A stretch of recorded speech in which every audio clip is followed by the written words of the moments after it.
Chapter 14. During dinner, Mr. Bennet scarcely spoke at all, but when the servants were withdrawn, he thought it time to have some conversation with his guest, and therefore started a subject in which he expected him to shine, by observing that he seemed very fortunate in his patroness.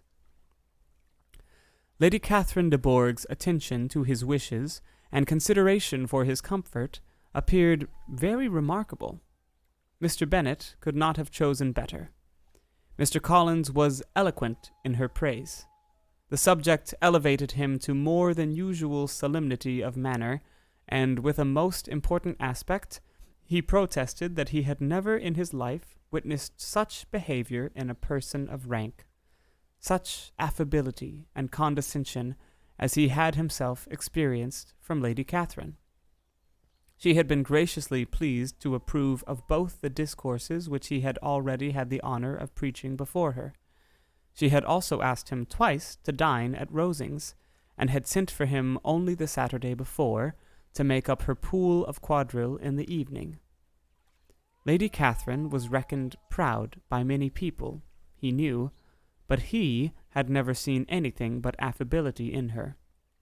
She had always spoken to him as she would to any other gentleman. She made not the smallest objection to his joining in the society of the neighborhood, nor to his leaving his parish occasionally for a week or two to visit his relations. She had even condescended to advise him to marry as soon as he could, provided he chose with discretion, and had once paid him a visit in his humble parsonage, where she had perfectly approved all the alterations he had been making, and had even vouchsafed to suggest some herself, some shelves in the closets upstairs. "That is all very proper and civil, I am sure," said Mrs. Bennet, "and I dare say she is a very agreeable woman. It is a pity that great ladies in general are not more like her. Does she live near you, sir?" "The garden in which stands my humble abode is separated only by a lane from Rosings Park, her ladyship's residence." "I think you said she was a widow, sir? Has she any family?" "She has only one daughter, the heiress of Rosings, and of very extensive property." "Ah," cried Mrs. Bennet, shaking her head, "then she is better off than many girls. And what sort of young lady is she? Is she handsome?" "She is a most charming young lady indeed.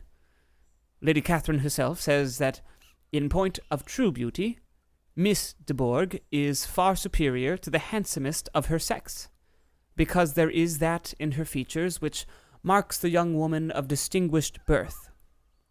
She is unfortunately of a sickly constitution, which has prevented her making that progress in many accomplishments which she could not otherwise have failed of, as I am informed by the lady who superintended her education, and who still resides with them.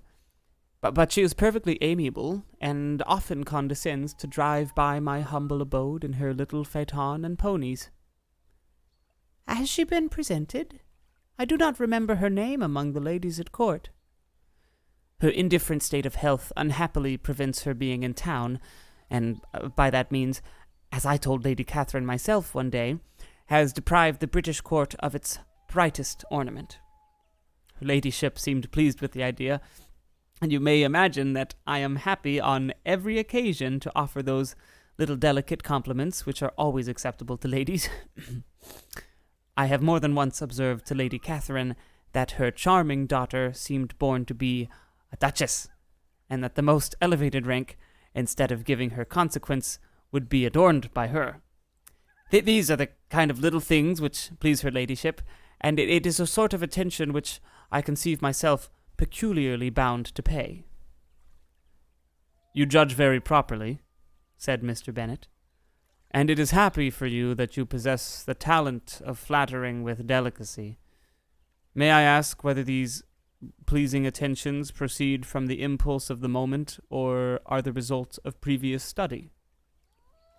"They rise chiefly from what is passing at the time, and though I sometimes amuse myself with suggesting and arranging such little elegant compliments as may be adapted to ordinary occasions, I always wish to give them as unstudied an air as possible.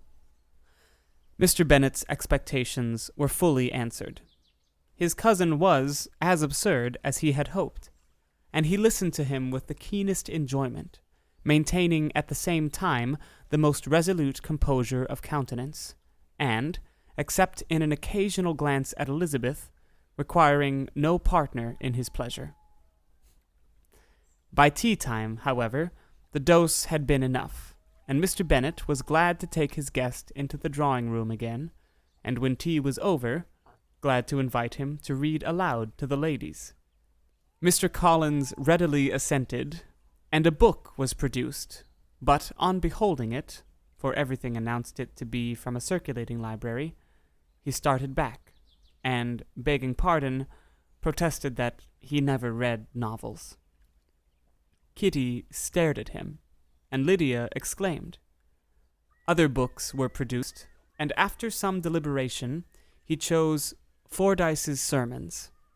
Lydia gaped as he opened the volume, and before he had, with very monotonous solemnity, read 3 pages, she interrupted him with, "Do you know, Mamma, that my Uncle Phillips talks of turning away Richard? And if he does, Colonel Forster will hire him.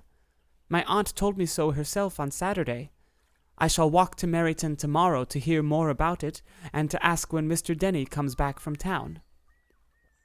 Lydia was bid by her 2 eldest sisters to hold her tongue, but Mr. Collins, much offended, laid aside his book and said, I have often observed how little young ladies are interested by books of a serious stamp, though written solely for their benefit. It amazes me, I confess, for certainly there can be nothing so advantageous to them as instruction. But I will no longer importune my young cousin." Then, turning to Mr. Bennet, he offered himself as his antagonist at backgammon. Mr. Bennet accepted the challenge, observing that he acted very wisely in leaving the girls to their own trifling amusements. Mrs. Bennet accepted... I'm reading 2 sentences at the same time. Mrs. Bennet and her daughters apologized most civilly for Lydia's interruption, and promised that it should not occur again if he would resume his book. But Mr. Collins, after assuring them that he bore his young cousin no ill will, and should never resent her behavior as any affront, seated himself at another table with Mr. Bennet, and prepared for backgammon.